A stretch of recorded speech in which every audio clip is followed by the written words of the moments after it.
you all enjoyed every bit of what you all did today. Looks like, so I don't know. And so we come to the concluding part of our workshop today. And I invite Professor Holzki and Dr. Suma to just, if you all have any questions all throughout the day which you all have gathered, please be free to ask them and clear your doubts, whatever you need to do. And we'll be discussing a few interesting cases. And that's how we'll conclude the session. Please don't forget to fill up your feedback forms and the surveys. You will not get your certificates unless you hand over the feedback forms. Yeah, so that's the...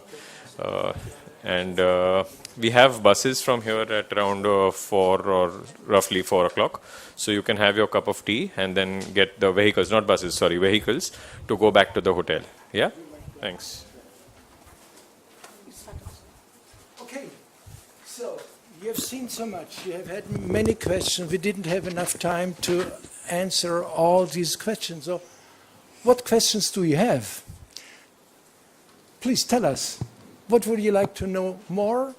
Or you have to talk to, have questions for the other speakers?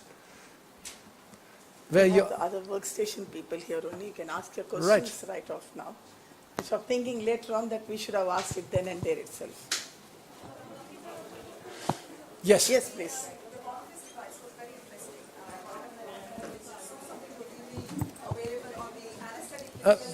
Wait a minute. Can somebody get the mic?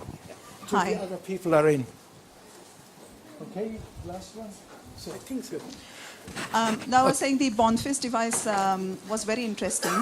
Yes. It's something I have as an anaesthetist not used before, and certainly in the UK, it is not available on the difficult airway trolleys.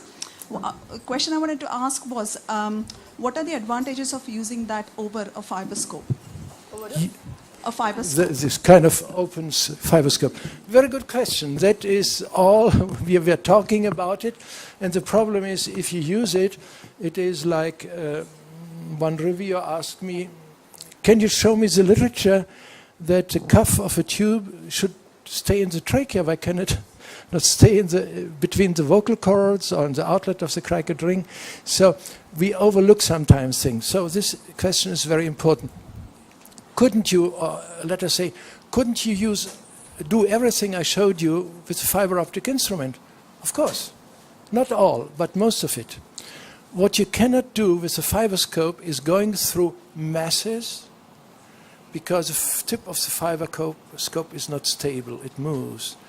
And if you have to go through a tube and the fiberscope is sticking out, the part coming out is sharp. And then you have to squeeze the tube and it's traumatic. But with the Bonfils endoscope, you have two advantages. The first one is you see where you go. You see that your laryngoscope is not in the right place.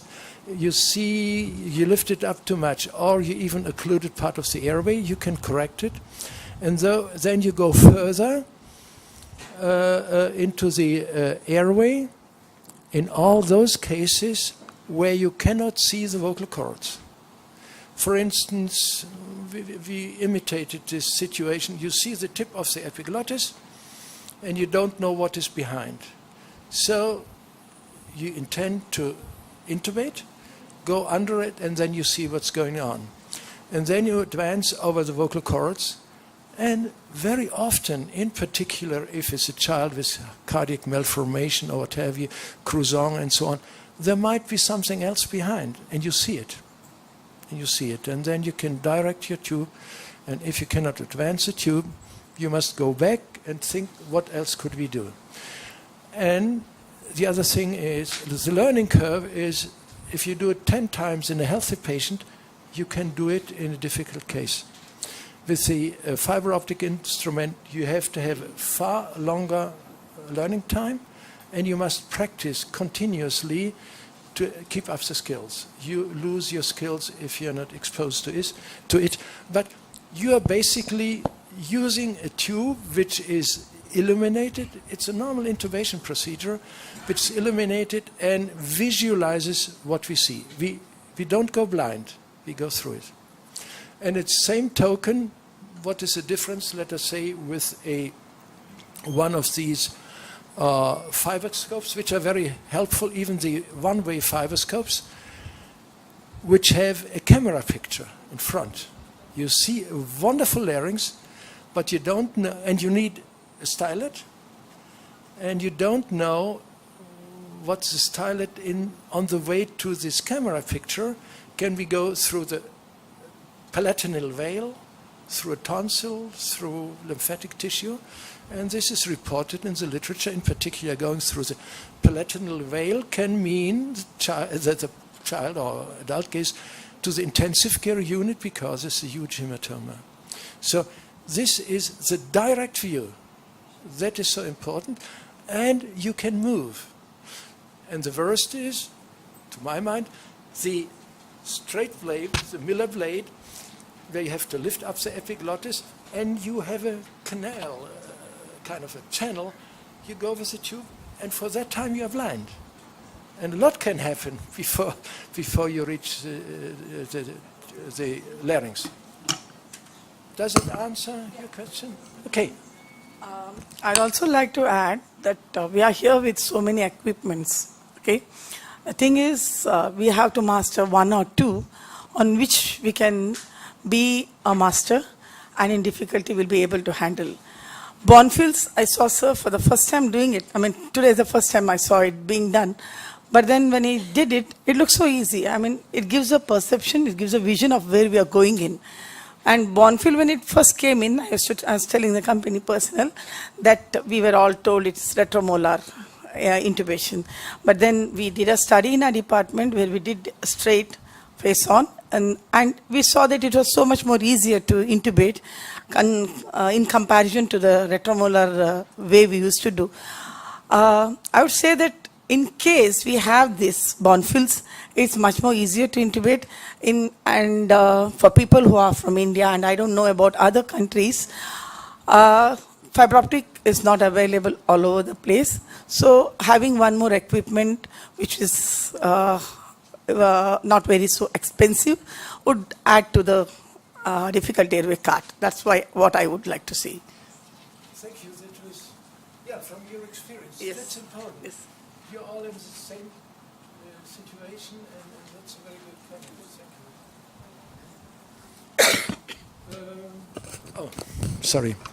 The other question I was asked often, yes, but why do you use a Hopkins optic? We didn't have so much time to use a Hopkins optic, and the mannequins are very bad because you cannot extend the head. I'm involved in a court case, and an anesthesiologist, very well experienced, 10 years of pediatric anesthesia, being in his office, and next door, 100 meters away, is a delivery room, and he's called, "Please come quickly, we cannot ventilate the baby." He arrived there in a minute. Child was bradycardic already because the OB people couldn't ventilate. He tried to ventilate, said tube, everything was ready. Exposed the larynx, good vocal cords. He pushed the tube down, stop. 2.5 centimeters below the vocal cords, stop. And he said, "Oh my goodness, what's going on here? I cannot ventilate." And he had help, and he used a smaller tube, a bigger tube. A child arrested, they made cardiac massage and called for a neonatologist. He had to come from a different hospital and so on. And he couldn't intubate either. And then child ended up with brain damage. Parents went to court and said, "It must be stupid doctors. They must be able to ventilate the patient." And then expert witnesses come, said, "Why did they do that? Laryngeal mask airway would have been good. You could have ventilated." And I said, "What are you saying? This is not true. What do you think? Would an LMA have helped?" We made experiments, and the LMA, you can exert a pressure of 80 centimeters of water because it's a huge area which creates the pressure. P is force over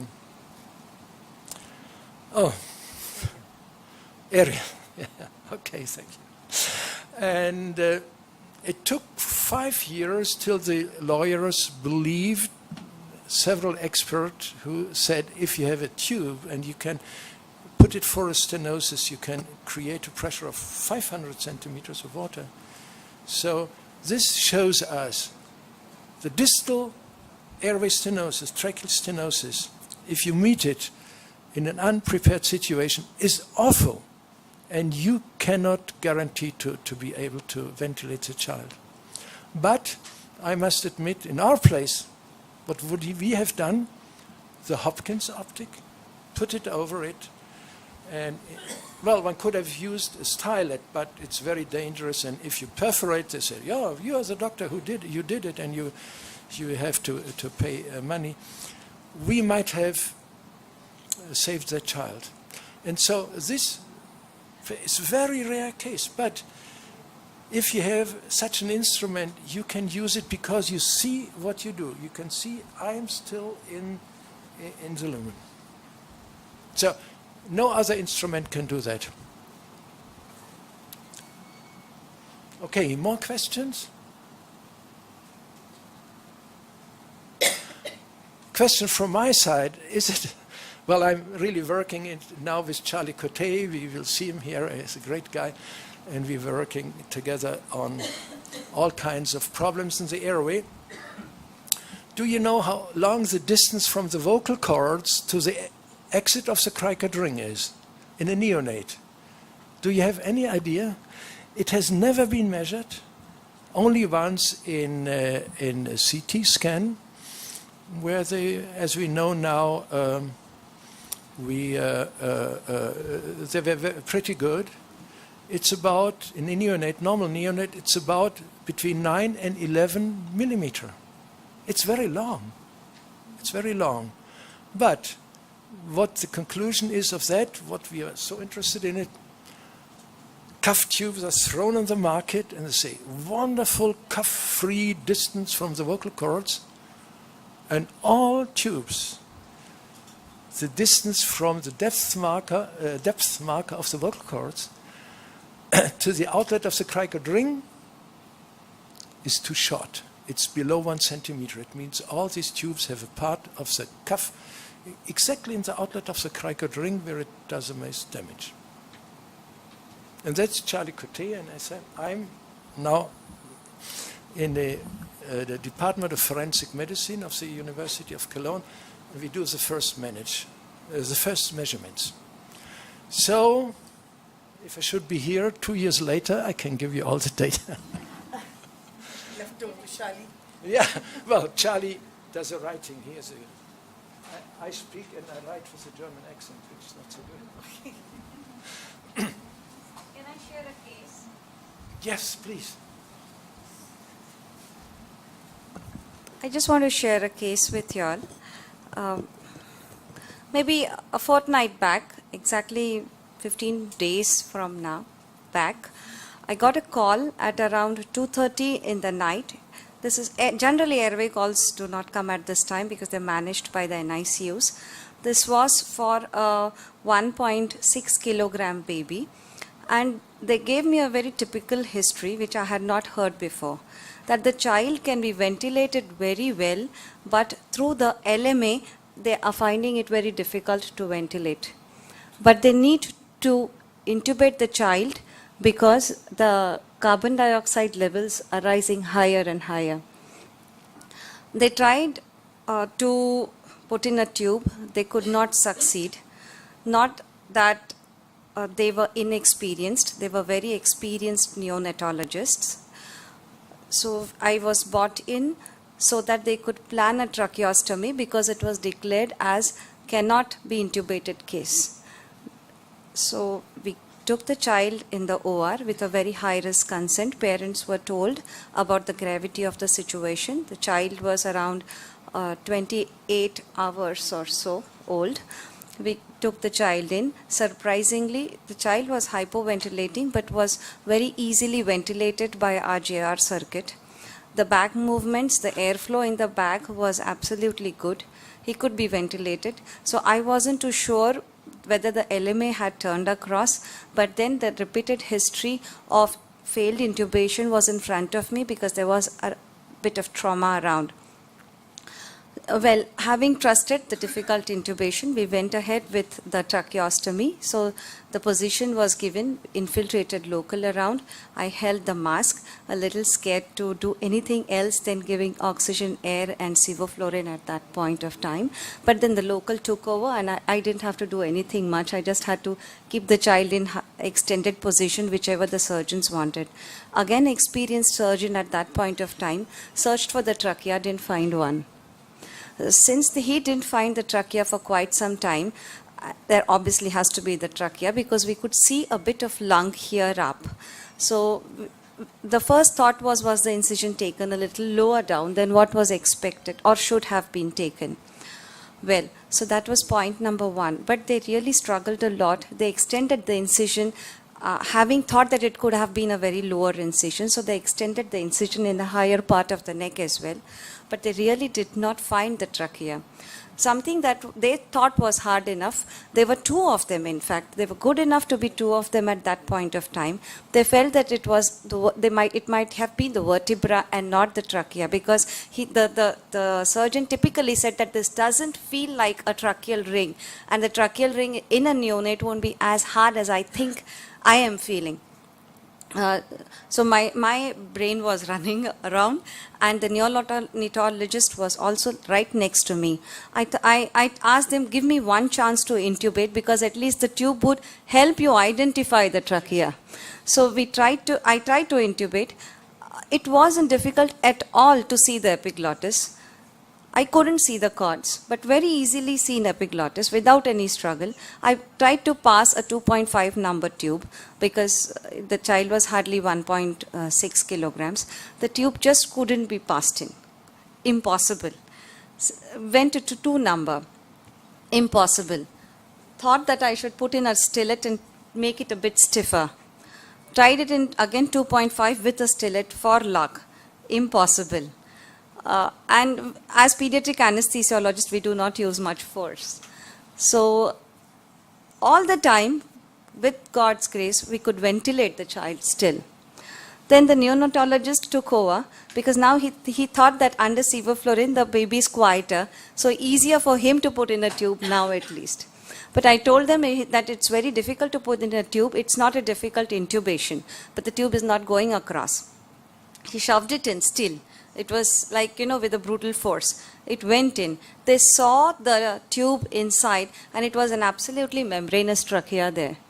The CT scan was done later on. Since they couldn't find a tracheal ring, they couldn't do a tracheostomy. They sutured it up, sent the child to the CT scan next day morning, and we lost the baby within, say, 48 hours. Yes. So this was one of the weirdest airway situations that I have come across. That's a very, very interesting case. Well, first of all, I have just experience of one case that even experienced ENT surgeon, not pediatric, but an experienced ENT surgeon in a situation, cut the vertebra. Said, oh, cut the vertebra, and the child still lives as an adult now in the wheelchair with ventilation.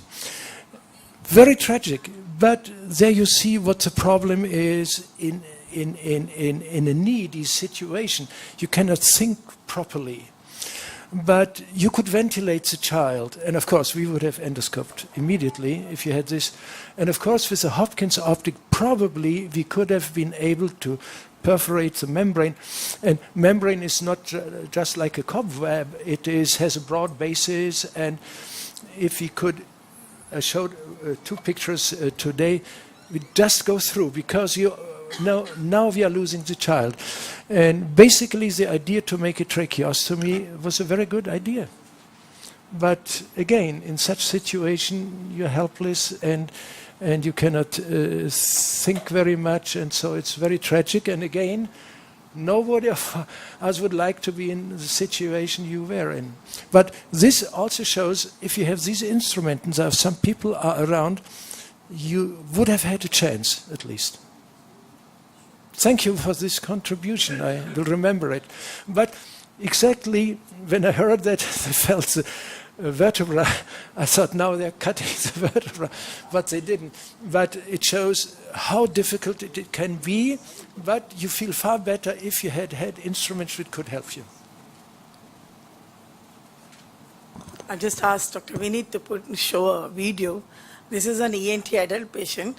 My junior was my student earlier, just came up to me and said, ma'am, the patient looks, airway looks all right, doesn't have any problem, Malampati 2 to 3, I'm not very sure about it, but I somehow had a bad feeling that something is wrong.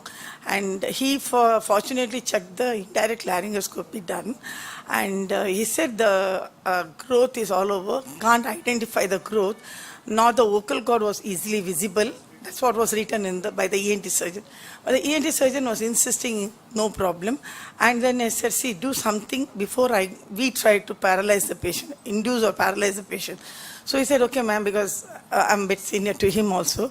Said, we'll do a VLS, we'll do it. And he did a VLS. And in the VLS, he was going on telling me, see, madam, you can see the vocal cord. I could see the small clinch of the vocal cords, but it wasn't very clear. So I said, this I cannot induce the patient, we'll do it under local. We gave local we gave her a nebulization, gave her a nasal pledgets with local, and then we gave her transtracheal blockers. So she was very apprehensive. Poor lady, very cooperative, but very apprehensive, and her blood pressure also was high. She was not a known hypertensive also.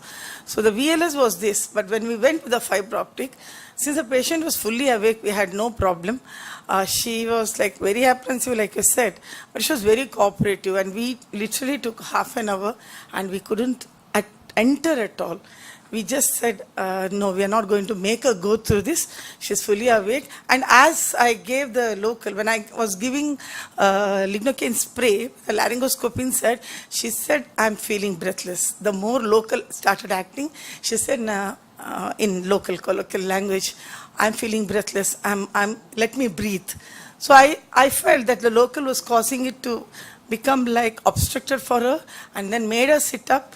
And sitting up also, we tried to see whether we could see through the fiber optic scope.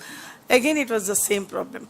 They pull the tongue and do a VLS. Small part was visible earlier, but now it's not visible. And she said, it's not possible for me, I can't breathe.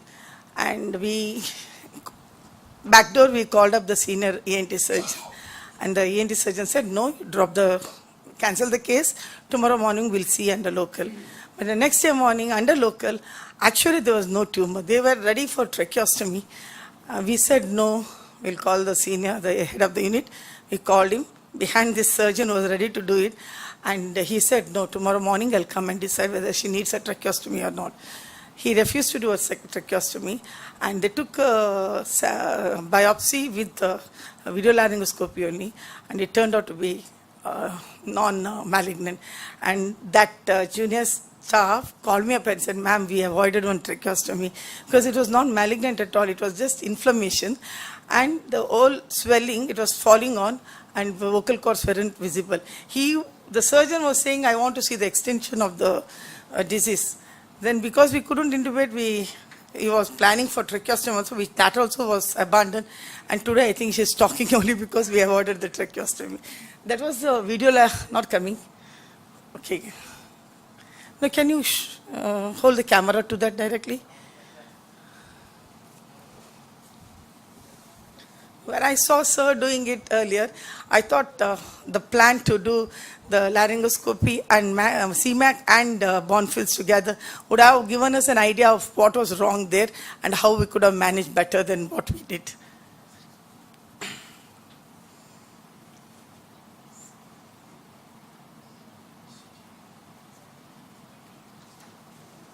So let me talk about Dr. Rushali's case, because this case, what she mentioned 3 days back, so we did our work, and then 2 o'clock she got the call and put at least we were successful.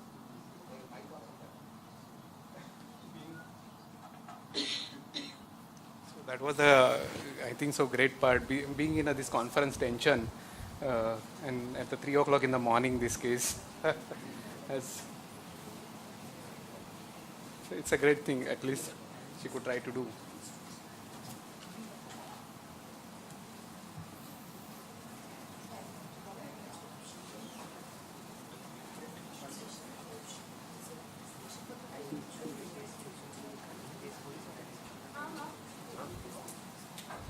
Can we discuss one more case? I had this experience, or we let madam finish.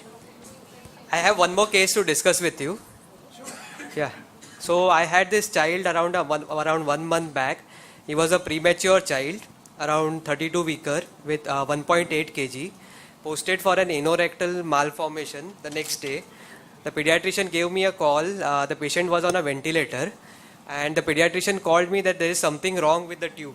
Although he's maintaining saturation and all, she doesn't feel that everything is okay. So I was close by. This was in a nursing home setup, so it was a pretty basic setup with a ventilator and everything. But anesthesia wise, it's a pretty basic setup. So I went there. I did a laryngoscopy. I saw the tube was in the esophagus, but his saturation was 99. The child was okay. The child was pink. So what I did, my initial reaction was to just remove the tube, and I tried putting in a 3-number tube, which I couldn't negotiate. I could see the epiglottis, and below that there was just a small nodule. Then I tried passing a 2.5 tube. 2.5 wouldn't go. Then I tried passing a 2-number tube. That was the smallest tube available to us. Even that wouldn't go. But the pediatrician kept insisting that whatever the tube was, like previously, although it was in the esophagus, the child was still maintaining. So I just passed the tube in the esophagus. I connected an ETCO2 monitor, and there were very good tracings. And the child was maintaining saturation. So I realized I had read about this. So this was a congenital absence of larynx with congenital absence of trachea, and there was a small connection from the esophagus, which was connecting to the carina. So we did a CT scan next day. We explained to the relatives. The relatives were not willing for any procedure. So the child eventually succumbed, but it was a very good case to have. Yes, of course. It's very, very interesting that this happens. And the problem is sometimes, in particular in premature babies, I've seen the tube in the esophagus for 24 hours. Saturation was pretty good, but ventilation was bad, but at least the child survived. And normally you make an X-ray and the bowels are full of air. You have to think of this because if the tube is in the esophagus, right behind the trachea, you think it's right in the trachea. But a connection, a fistula, for such a long distance, very, very rare. Very rare. But again, in the very small children with this bronchus I was showing, smallest esophageal tracheoesophageal fistula, we detected in 800-gram people of the child of our neonatologist. And if we could convince that these instruments are good in neonatology as well, because you just have something where you can see and look, and normally you cannot dilate it or whatever, but then you can put some radiopeptide to give evidence that there is a connection. But again, very good success. Okay.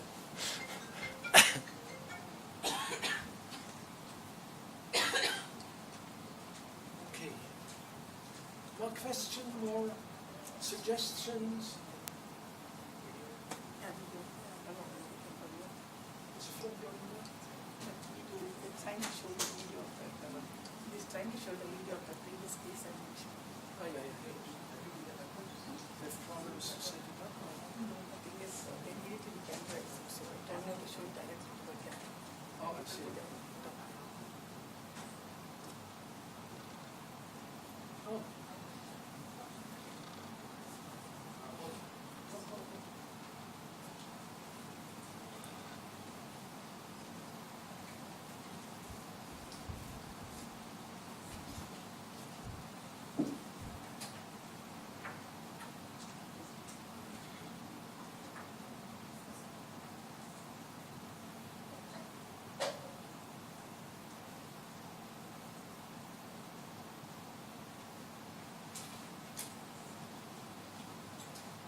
This is a VLS video that we took from the monitors. That's why it's not so very clear.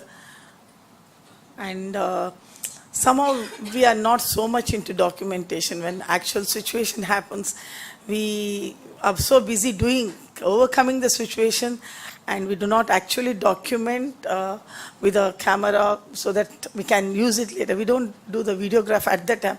Later on, I should have done it. We could have shown it. But it's always late for us, and it's always done.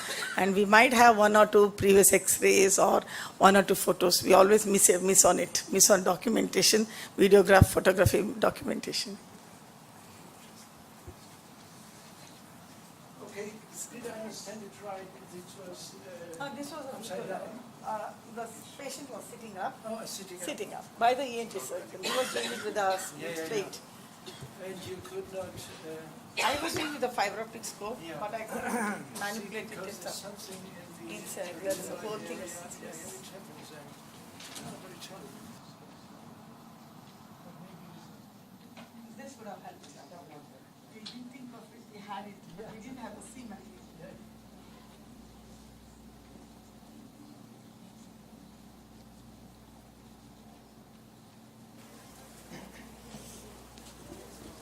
I want to present something this afternoon to you, in order that we can discuss a little bit. I am not in love with high frequency oscillatory ventilation. I think that is the most dangerous methodology for the baby. In my opinion, bronchopulmonary dysplasia is connected with this type of use. I want to present this case that we received for a strange situation.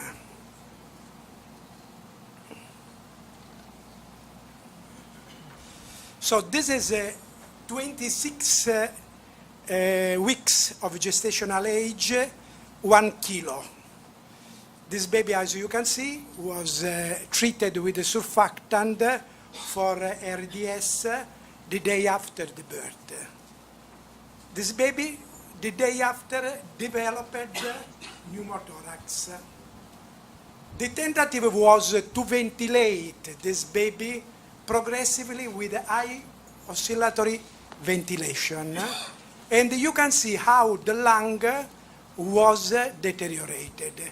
You remember what I told you, that when we ventilate the patient, if one lung have more compliance, this lung is overdistended. And the second baby and the second lung do not receive real improvement.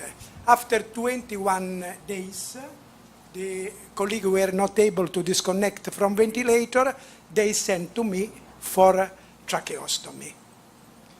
So the family was informed, and we decided to accept this type of patient. This is the condition of arriving to our department. They made the tentative to intubate selectively to reopen the lung closed, and this was the computer tomography at the arrival. In your opinion, there is a chance for this baby to be not to put in tracheostomy? Yes, there is the possibility. We applied independent lung ventilation. You can see the tube. One is on the right side, and the other is in the trachea. And this is after 24 hours of the arrival in our department. This is after 2 days. And this is the baby when we controlled after 2 months. We sent back the baby to the colleague. They were waiting one baby with a tracheostomy, but the baby arrived extubated. So remember, all the things that we do can have another chance.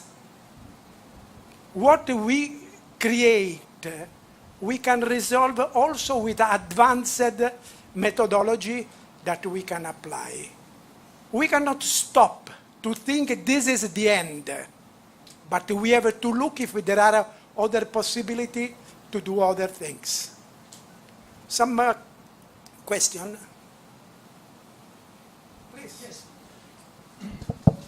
I'm sure we did 5 cases where the patient was sent to us for one lateral lung resection at this age because they said we cannot stop the overextension. Yes. What did we do? You probably did the same. The right lung, but you opened up the tube that you could ventilate the upper row, right? Yes. Yes. But, That's what we had to do. but essentially, I want to give you the idea that we need to ventilate the lung in order that we recruit the lung, not only to obtain the gas exchange. To do this, we need to apply appropriate situation. In the other, you cannot came out.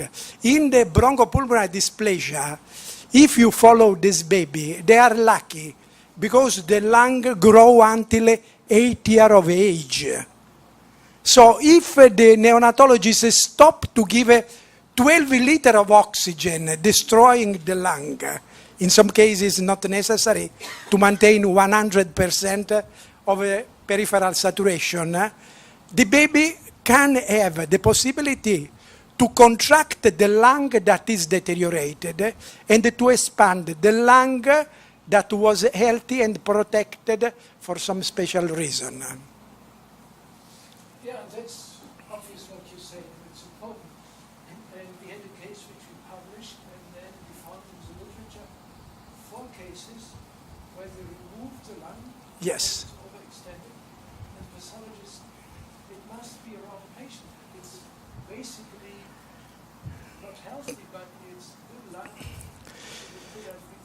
This indication is in 2 cases. In one case, if the baby have a continuously overinfection, so one lung is not working, is overinfected, you are not able to open. Or when you have emphysema. In emphysema, it's very useful that you remove 1 lobus or 2 lobus in one case of this. Very interesting. I think that you can think on and you speak with your neonatologist. Tell them what is the situation that they have to manage. It is useful high frequency the first and the second day to recruit the lung, but after this time start to be very complicated because ventilating you need to maintain sedated deeply the patient. What means, what happened, anesthesiologist? After 5 minutes of mechanical ventilation, develop basic atelectasis, the dependent lung. You can imagine what happened after 1 day that the patient is maintained sedated deeply and probably also curarized. Thank you for your... Some question? Yes, independent lung ventilation is a very fascinating world. It's very... Please, colleague. Utilize one bilumen tube. You have seen my bilumen tube. How do you ventilate? We have 2 separate ventilators. 2 separate ventilators. The 2 ventilators are synchronized with an electronic cab. In one was applied 5 centimeters of PIP and 1/3 of the ventilation. In the other, first was recruited the lung. When the lung was recruited, we applied 2/3 of the ventilation and 10 centimeters of PIP.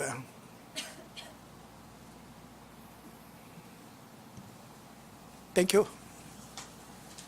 Other things? I can help you?